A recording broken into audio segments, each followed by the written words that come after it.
Hello and welcome to Do the Right Thing, your weekly writing prompt podcast. I'm Alexandra. And I'm Jarvis. Jarvis and I are aspiring writers who never actually sit down and take the time to write. Exactamundo. So we issue a challenge. Each week we sit down and write a complete short story using 3 or 4 randomly generated words. Then we come on the podcast, we read a story sent in by you wonderful listeners, and then we talk about the rest of them. Exactly. We're simply here to help you do the right thing. A Doof Media Production. I'm sitting on the floor, just for the record, well, actually I'm not sitting, I'm lying down, sort of like, It's like a French girl? Yeah, reclining, one leg in the air, just a very casual pose because I'm moving, so there's not really a good place for me to do normal recording. But I'm glad that I'm finally moving in this next week. It's finally happening. So, yes, and you have a big new house with better internet, so yeah, it'll literally be, I think, 20 times better, depending on when I first get in there. When I'm the only one using the internet, it'll actually be 200 times better, but then it'll probably get split up amongst devices and stuff. But yeah, my connection here at this old house was literally when I was trying to download something, and this is the middle of the night, so no one else is like actively using it, but I guess technically other devices are plugged in, but it was 5 megabits per second. Just five whole megabits, which is really, really bad when it comes to internet. You could download like a game in like 2 days. Yeah, most things were like many hours, even for small things. So, yeah, I'm excited to get one that it will be 1 gigabyte per second, which is a rather large improvement. So that's amazing. And also, as soon as you get this, I better see you streaming 24/7. Exactly. I think it's only fair that in return, after being throttled this whole time, is that I just like wastefully stream things, just sort of to shake my fist at the utility companies. So now you do know they're gonna follow you again after you've been in this place for about 6 months, right? That's probably true, but by then I will have a plan to burn down their headquarters. So okay, destroy internet. Exactly. Turnabout's fair play, right? I'll throttle them back, literally, with my hands, with my with my bare hands, throttle them around their necks. Anyway, this is not a threat. This was It's a satirical podcast. Let's get into what we actually do here. Yes, that is a good idea. So the words that our wonderful listeners used this week to create their great stories are scan, net, thoughtful, and burial. So yeah, really great stories, and we did get some really good stories this week, and I'm really excited to get into them. There were really great stories, and we got some good stories. Yes, we did. Very eloquently put, Jarvis. Thank you. I'm a wordsmith, they say. Yep, that's why we do this podcast, because we're wordsmiths. Okay, what's the story that we're going to be reading this week? Yes, so the story we are going to be reading this week is by Ghost Pac-Man 4, with To the Desert. Let's just get into it. Hecka-decka. This is Ghost Pac-Man 4's story, To the Desert. Wind blew past me, and it carried grains of sand aloft with it. Bags tied to the outer perimeter thrashed from it a distance in front of me. The wind was humid and gritty, but I closed my eyes and took it in, enjoying the sensation for one last time, even as dirt found its way onto my fresh, wet wounds. It ended a moment later and allowed the smell of smoke to come back from behind me. It singed my nose even when I was already so far from the burning city. I continued to limp. My vision was hazy. From the heat, the humidity, the delirious state I was in, sweat, and quite possibly from tears. I don't know how long it took me before I realized the rags that were in front of me were not tied to the outer perimeter. They were clothing on people. I kept limping as they stared on, silent. But for another gust that came from behind, prickling my wounds with smoke and particles. I couldn't help but cough. A late band of reinforcements after they had caught on to my plan, but it was too late, in more ways than one. The sand was fine, my foot sinking with each step, each movement threatening to turn my limp plodding into a fall. There was no real reason for me to keep going as I had no destination. No. I do, I corrected myself. It was right in front of me. It felt like an eternity before I made to the figures before me, and yet it came so surprisingly quick that I almost yearned for more time. I let my last step get stuck and fell to my knees in front of them. Why? The voice came from one of them, almost not a question, but a statement of disbelief. What were you thinking? I scanned the people before me, and my vision was even worse than before.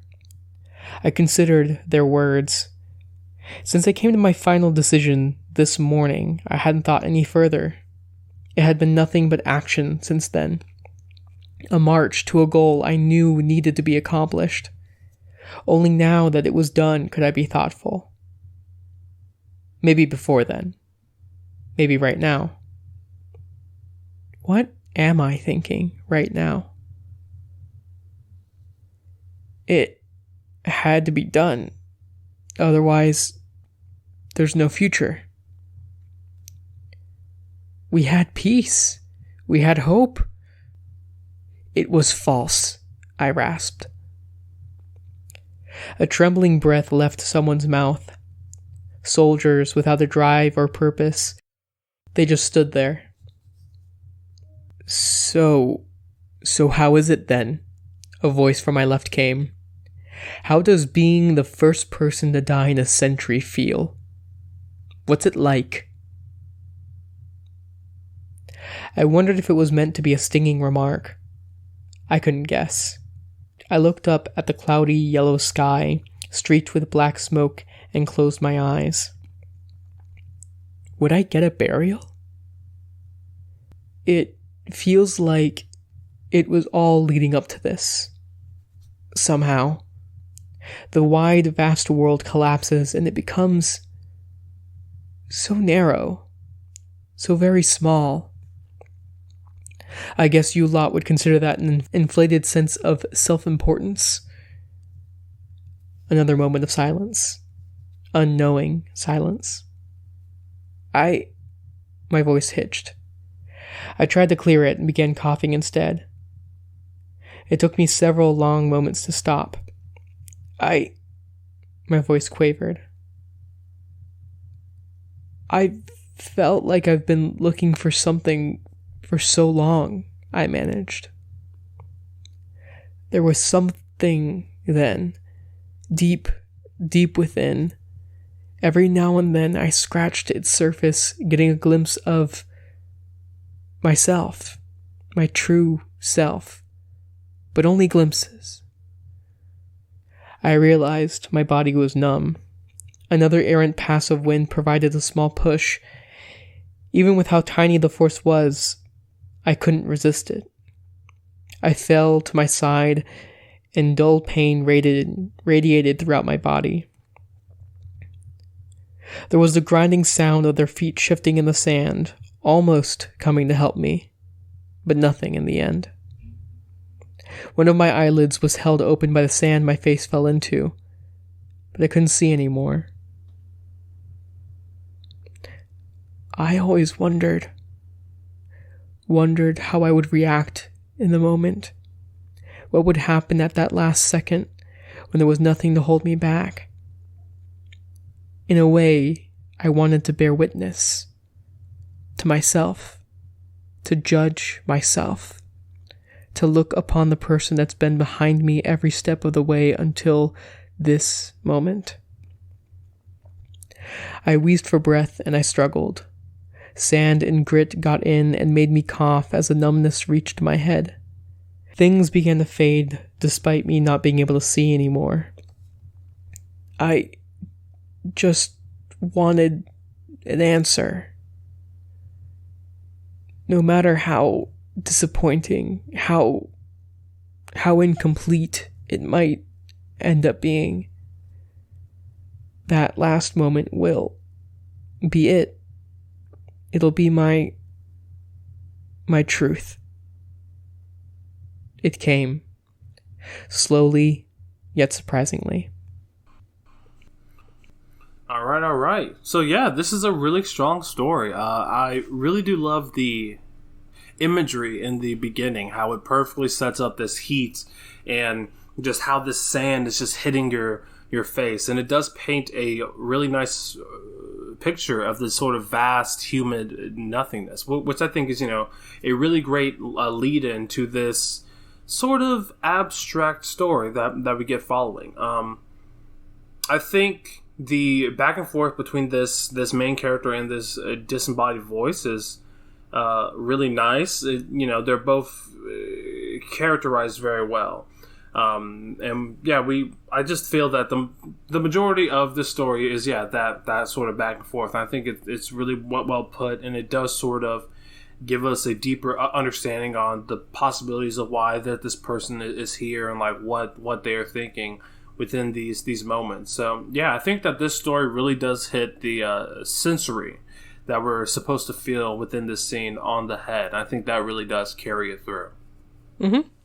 Yeah, so it seems to me that it's basically what happens here is there's sort of like this immortal or city of immortals, maybe some sort of like implied paradise. Yeah. And this person has sort of decided to end it in some way, burning down that city or otherwise destroying it, forcing everyone in there to have to move on from this peaceful place that is actually like false and not actually great. That the only way to move on is to burn down this thing that is acceptable but not great, which I think I'm like reading into it a bit, but I think this is sort of what it implies. And as a result, this immortal also dies, and they describe how what it's like to die, and sort of it seems to imply that at least for this character, that they had been without death for so long that they sort of like longed for it, that it's like necessary for them to have a worthwhile existence, which is an interesting sort of twist on the normal description I hear of death, which is that it like doesn't matter. It is very much like a moment that the moment itself sort of feels arbitrary and meaningless, but it seems like this creature that has been like deprived of death, that's what it longs for. Yeah, has a different perspective that actually it means a lot more, that this would be a final moment, even if like those final moments are sort of arbitrary. Yeah, and yeah, I think that's like a really strong point here. Like, what is the purpose of living a long life if there is not an end? What is the purpose of reading a book or watching a movie if it doesn't end? The ending to a chapter makes the chapter what it is, a chapter within itself. So yeah, I thought that was a really nice concept within the story. Yeah, I thought it was a cool exploration of that. The disembodied voices, as you described, I think they're just other people in that city. I think maybe that they know who this character is. They have some sort of prior relationship.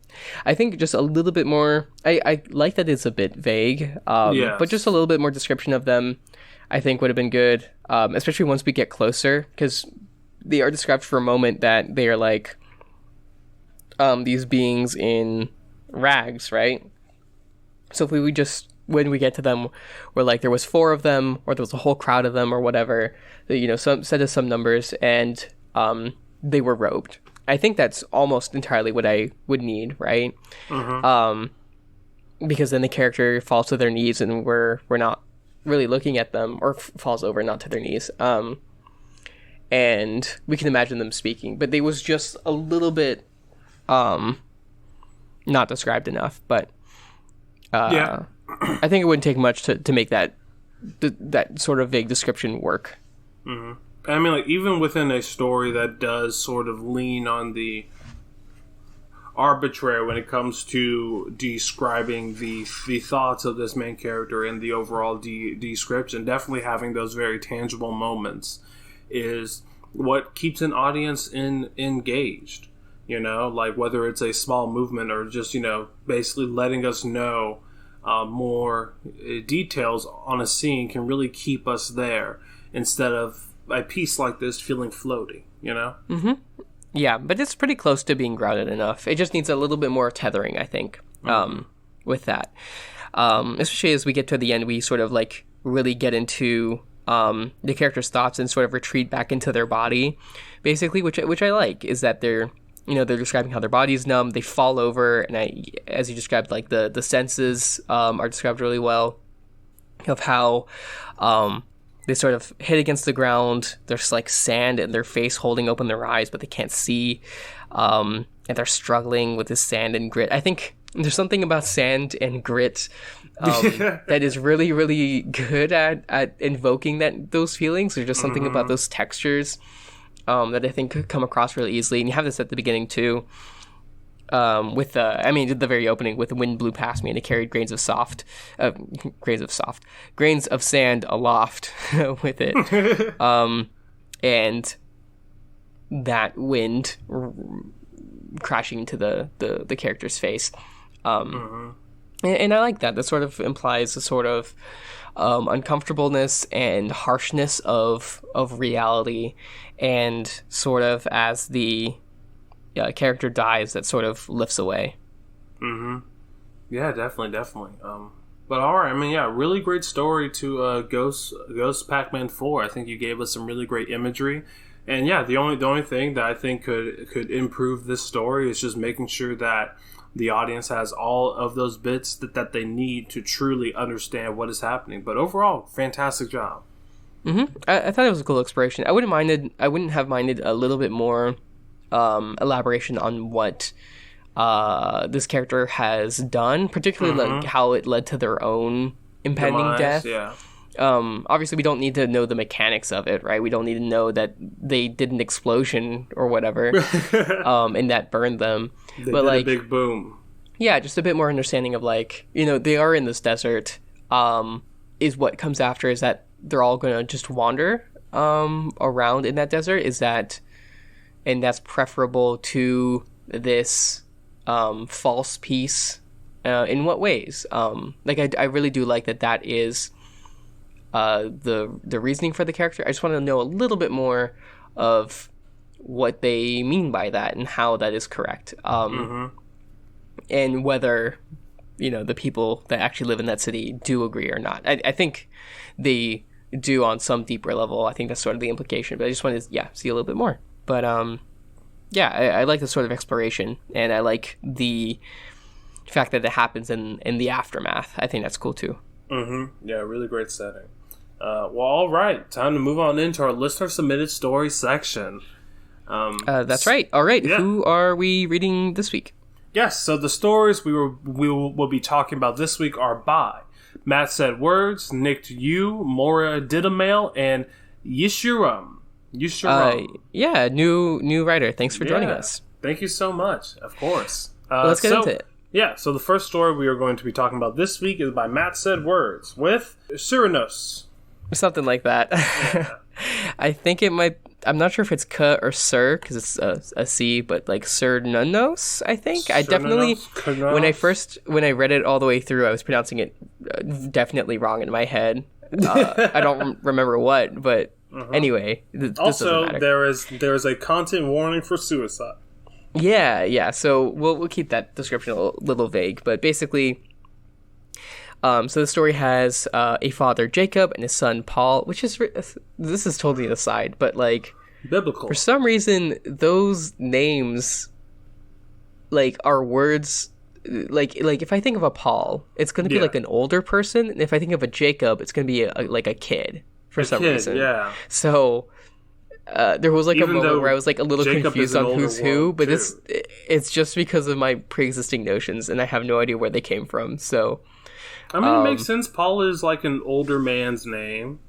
A little bit, yeah. Although, like the main character of Dune, who is like a teenager, his name is Paul, and I read that not too long ago. So true. I don't know.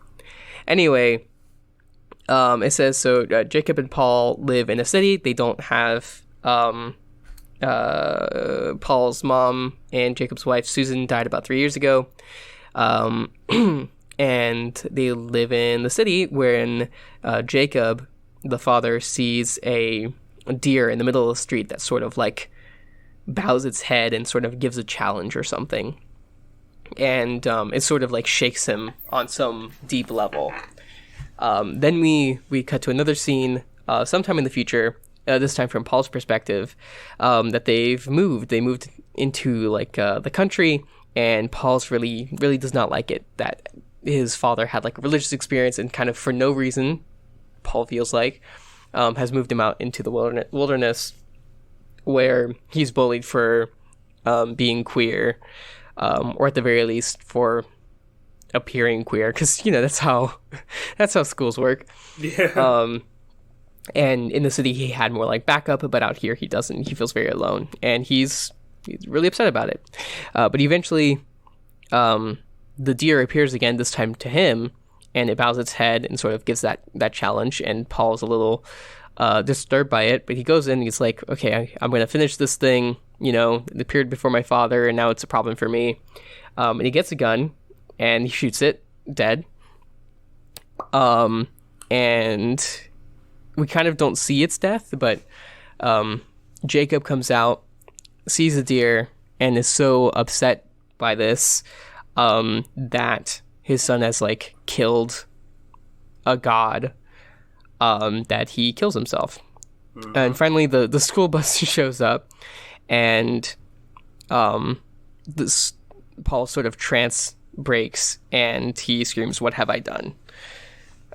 Because now his father is dead and he killed this god Cronos. Mm-hmm.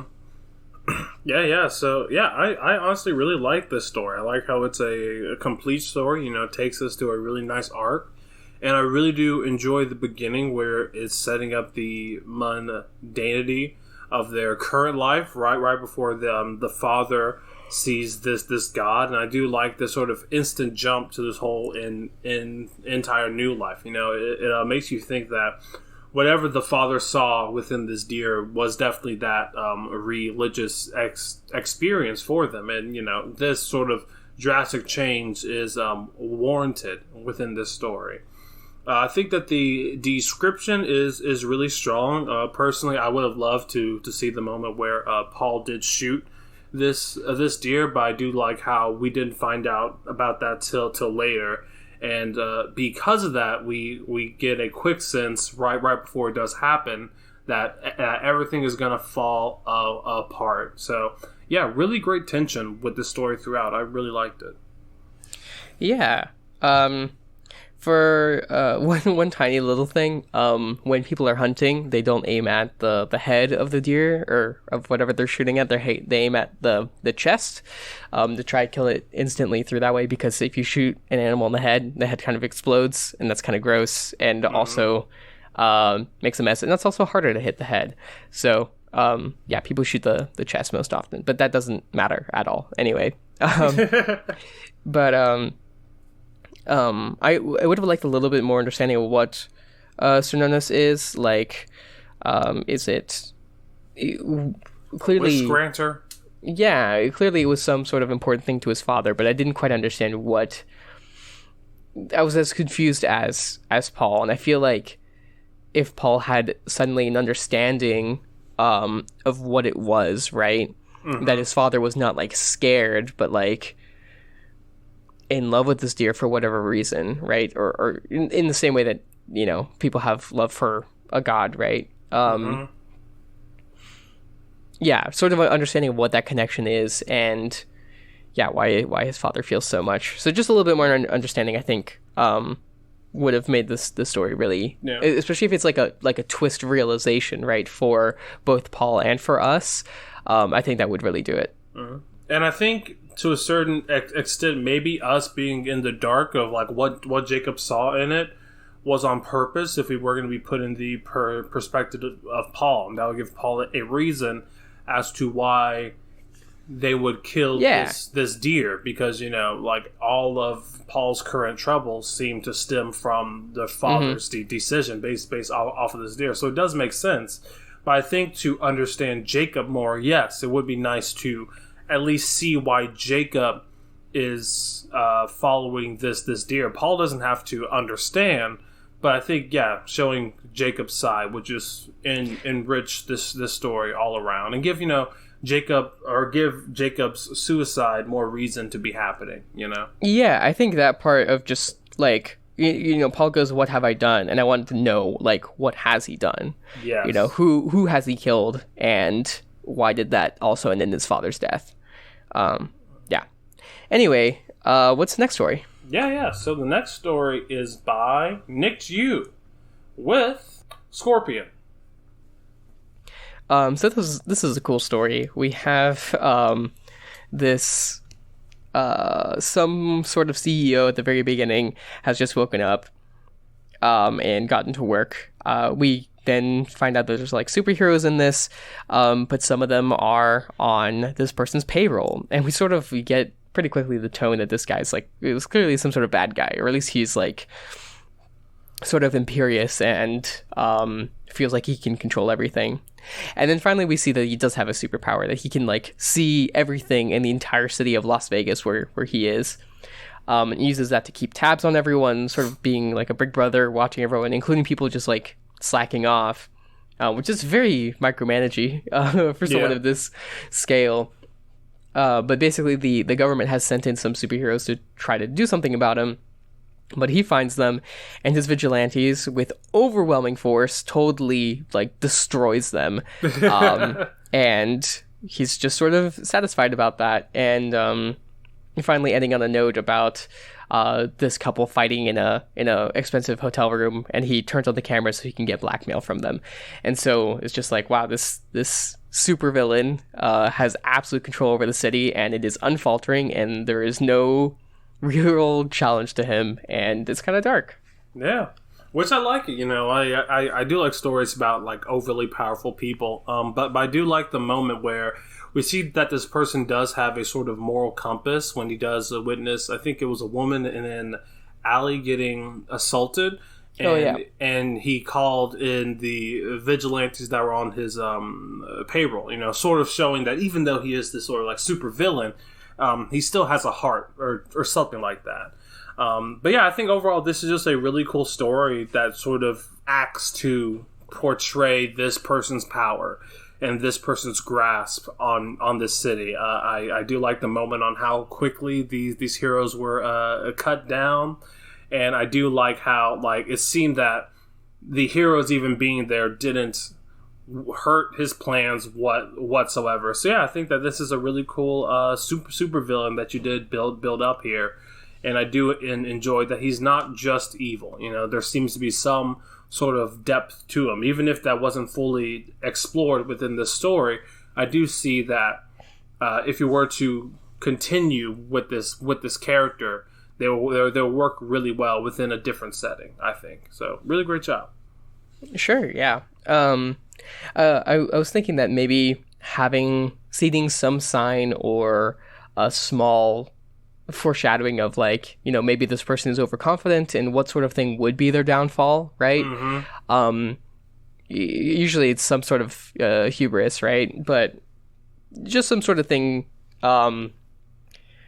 because it seems like this situation is like really, really perfect, right? Mm-hmm.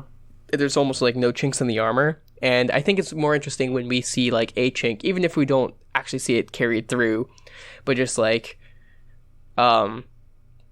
this person feeling overconfident about who's under their control, and what would be the thing that could bring them down. Yeah, I think like with a story and a character like this, the most interesting part would be how this character went from the dirt to where they are now, you know, that rise to power. Because once that person is at this power, you know, typically there is that sort of stagnation. I mean, we even see it within comics, how as soon as a certain villain gets like a super powerful way, they half of the time just go good because they can, or something happens to them to knock them off of their pedestal. But definitely making sure that your plots have some sort of dynamic working, either building people up or tearing people down, and that would definitely keep the audience interested in your story. But good job. Yeah. All right, let's get into the next story. Yep. So the next one up is by Maura Didamail with an untitled story. Yeah, although I think the first line can suffice. Congratulations on your purchase of Lawn Goblin version 6.2. And so this has, it's basically a instruction manual that's sort of, paints a picture for you and sort of like implies some stories and stuff, which is fun. I really like this sort of kind of storytelling. But it has these 6 steps on how to activate your Lawn Goblin, which is some sort of robotic or magical or some sort of mix between the two creature that will do your gardening for you, but you have to be very careful in a fairy-esque storytelling style on how you define the area, because it's they're tricksy beings, so they will find workarounds. Even although it's like unclear if they're actually like malicious or if they just like don't understand if you don't give them the right rules. But I think that's a fun thing to wonder about. They have like true names that they have to be commanded by. You have to very, very precisely demarcate the bounds of your property. You have to show it your pets and also babies to make sure that they don't get lawn goblined. And things like that, which I think is fun and cool. It also will like construct this warren for itself to be its home, and I think that's also like an interesting idea. But then we get into this FAQ that's just a little bit more basically, and finally ending with these final like asterisks at the end, warning what to do if like a child goes into a charging warren, which is what you should do there is contact law enforcement immediately, and some other things that are concerning and add some more world building and stuff.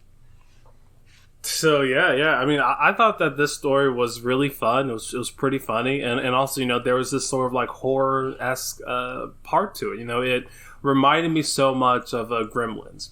So much. Don't feed it after midnight. Just this creature that probably does serve some sort of use, coming with a list of rules that you need to follow in order for them not to kill you in your sleep. But yeah, I just think that this is just really fun world building. I would love to know like what the practical uses of a lawn goblin would be, because it does seem like there are a lot of negatives. What are the positives here? I mean, I guess just like Asgard. That you don't gotta mow the lawn. I would definitely use the lawn goblin if it wasn't totally unethical to take care of my lawn, because fuck mowing the lawn. I fucking hate that. But you can't have any lawn gnomes because they will go at war. That's true. Yeah. I wonder if like homeowner associations have to like make an agreement of like only lawn gnomes or only lawn goblins allowed, or else. Oh yeah, you can only be one or the other. There's no crossing. Yeah. Mm-hmm.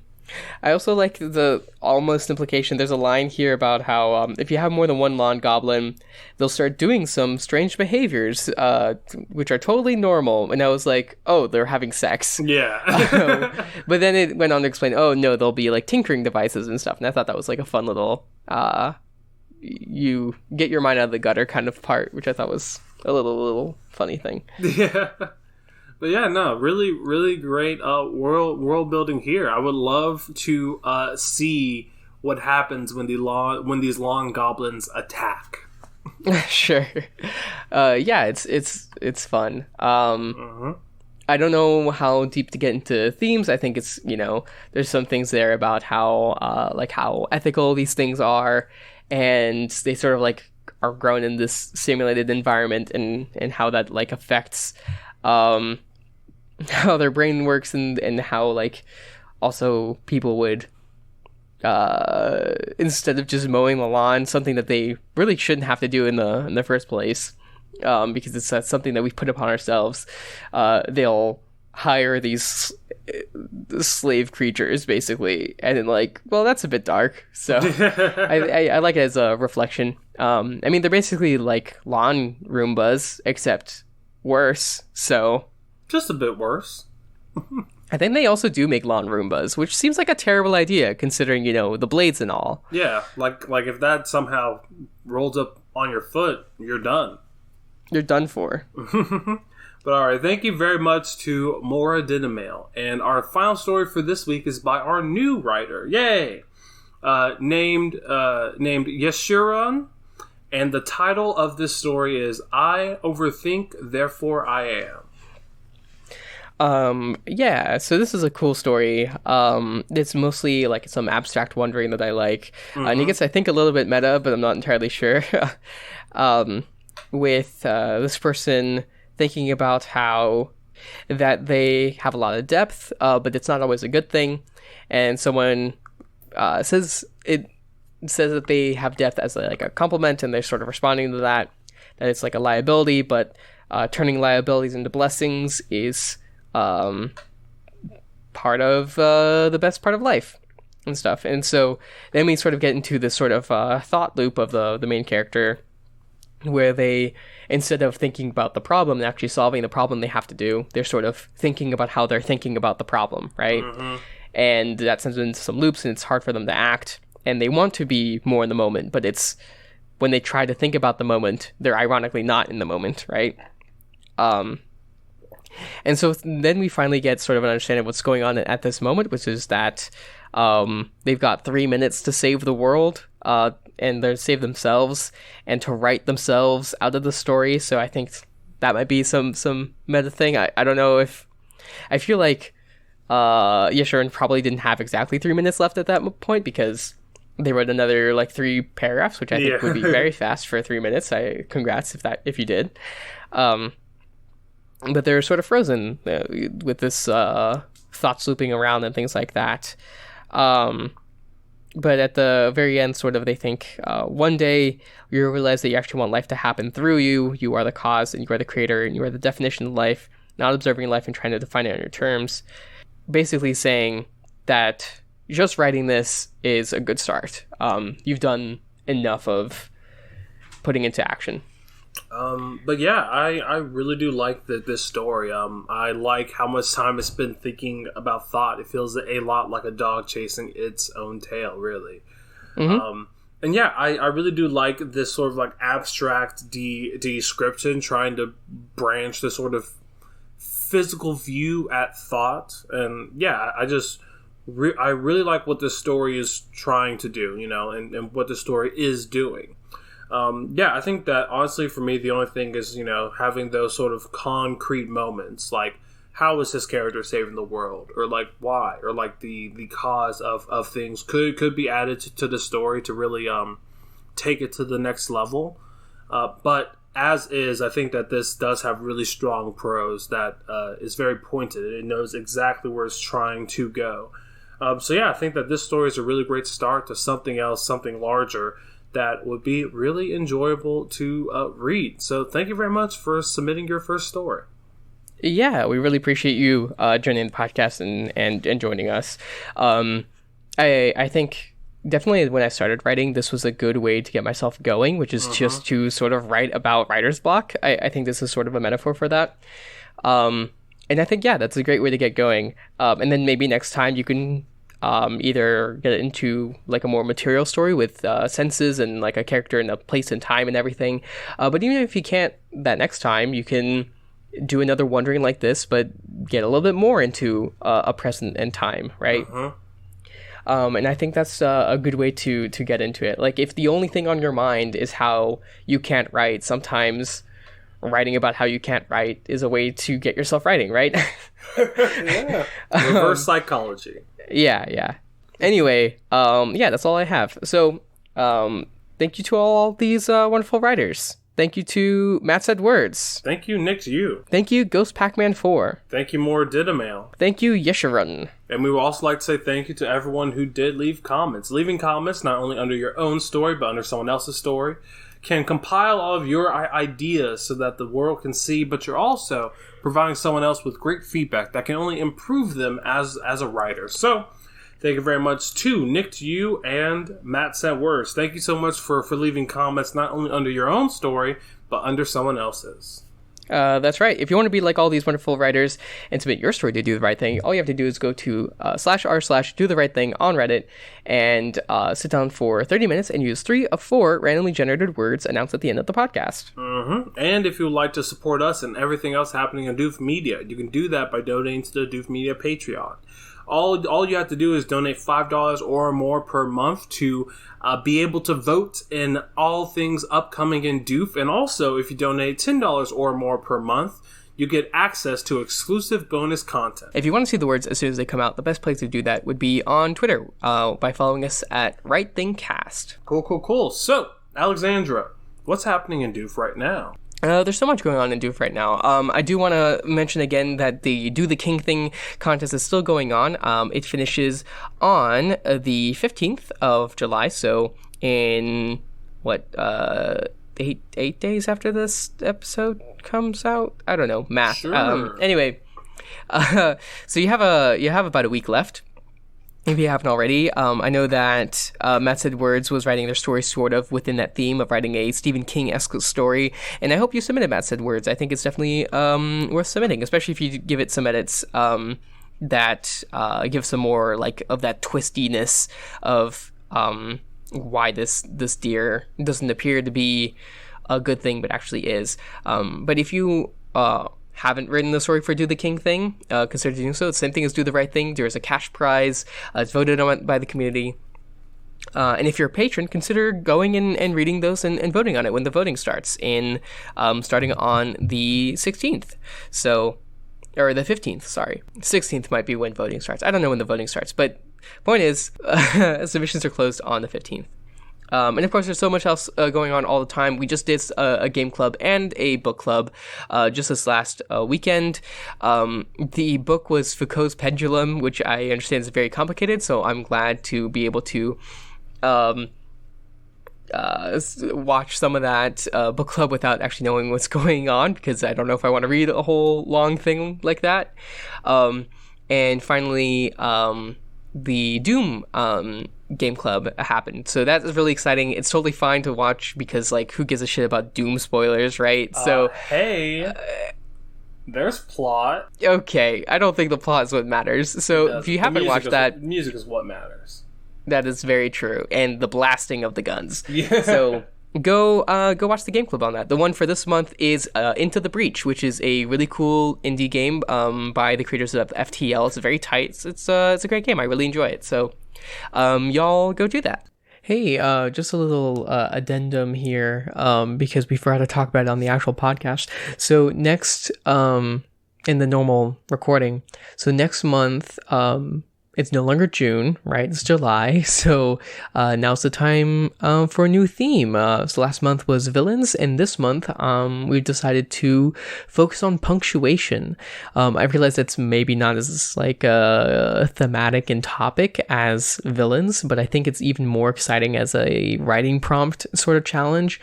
So basically, we want y'all to experiment with punctuation, because punctuation is an integral part of how we communicate. It's actually one of the few ways that we actually communicate, like, non-verbal tones and information that normally when we speak, a lot more information comes across in like just bare letters on a text, right? So punctuation is not just periods and commas, but it's basically any non-letter mark that is used in writing. So yes, you have your commas, which are these sort of pauses. You have like periods and colons and semicolons and exclamation points and question marks, but you also have parentheses, for example. You have bullet points are punctuation. Someone in the Discord was talking about how they wanted you to try out stuff with line breaks, and I absolutely recommend that. And look at how poetry, for example, uses line breaks and stuff. So basically, throughout this month, and we'll get more into it in the later episodes this month, consider just experimenting with poetry. Try using some punctuation you've never used before. I'm not that familiar with I wasn't that familiar with like the differences between colons and semicolons, and it wasn't until I practiced with them that I figured out how to use them. And while I think we might have like a perspective of like, oh, these are just like fancy things that we don't have to use or something, they're a pretty great tool. And the thing is, like, when you talk, you do kind of use them. If someone were to transcribe your speaking style, they would probably use it. Anyway, the point is, experiment, try writing a story without any punctuation, try only using a certain kind of punctuation, whatever you want. And I'm excited to see what y'all do with the theme. Well, all right, I think it's high time to get into next week's words. So the words for next week are cultural, listen, maze, and poem. Which maze is that? Maze. It's the one where you have to go in one way and like get to the center all the time. So M-A-Z-E. Turning. Yeah, not the maze like the plant. So this is a cool set of words. I actually like this. There's clearly like a connection between some of them. So cultural, as in something pertaining to culture, which is a very vague word, but basically pertaining to the behaviors of an entire community and the customs. It can be food, it can be hair, it can be style, it can be music. What are the things that define a community? And of course, don't forget that there's communities in every single aspect of humanity. There's online communities, online culture. There's culture of in schools, right? Yeah, there's work culture. Exactly. Which is what a horrible thing to say. Anyway, so there's a lot of things you can do with cultural. Listen, which is to pay attention to the sounds that are being made by something. Wow, great. And rolling with that, there is the next is maze, which is a complicated path that is kind of hard to get out. A labyrinth. And poem. Poems are kind of hard to describe, but poetry is basically just defined as not prose. It's language that is maybe a little bit more confusing, maybe a little harder to understand, but also has more true meaning. Definitely more abstract. Using more figurative language. If the audio is weird, it's because I had to move recording to my car and now it's raining, so sorry about that. But we'll just finish up this episode real quick. So my story for next week is going to involve a huge maze, a labyrinth that covers the entire earth. And you see each section of people have their own little hub within this maze. Now to traverse this maze is very difficult, so most people stick to their own little hub. And within these hubs, they've created their own cultures, very separate cultures. All until one night, when every ear looked up and listened to how the maze would shift overnight, making paths from one group to another even more easily to see, but not as easy to traverse. Until one of these cultures, the one that's closest to the center, decided to start sending off letters to other rival cultures, and they would call them poems, until there was this whole network of a poem going here to there, all until they finally thought, maybe together we can escape this maze. Wow, beautiful. Thank you. A little confusing, but beautiful. It's very Blade Runner. I'm gonna write about so there was this poetry slam, right? Sort of a just a general cultural event put on by the king, who's putting on this poetry slam, and so it actually takes place at the center of a maze, right?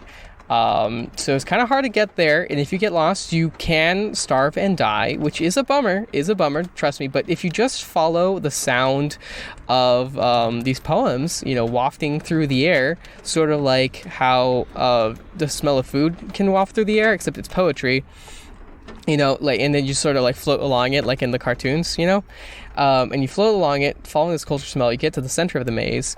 to see this cultural event, and you can listen in as the Minotaur because we're on the island of Crete, and it's the king. Plot twist: the King Minos, and the Minotaur is telling some poems, and it's really good. Well, actually, he's not very good at it, but it's clearly heartfelt, and it mostly has to do with being a cowman, which is an interesting perspective. So, we can understand, sort of. Neat, is what you would say after listening to the Minotaur. Yeah, I can really see the aesthetic choices here. I'm getting a hint of maybe structuralism mixed with a postmodern flair. If you can't tell because I just read it out loud, but there was line breaks after every couple words. Really? So, Really? It's poetry. Yeah. Oh, okay. Yeah, it was poetry. Then if you're thinking of it like that, then it's definitely had a really strong rhyming scheme there. I think it was like ABAC maybe. Yeah, AC/DC. AC/DC. Yep. Yeah. And paying attention to the poet is do the right thing. So the right thing, and it's raining, and the rain keeps getting in my eye. So I'm gonna stop. All right.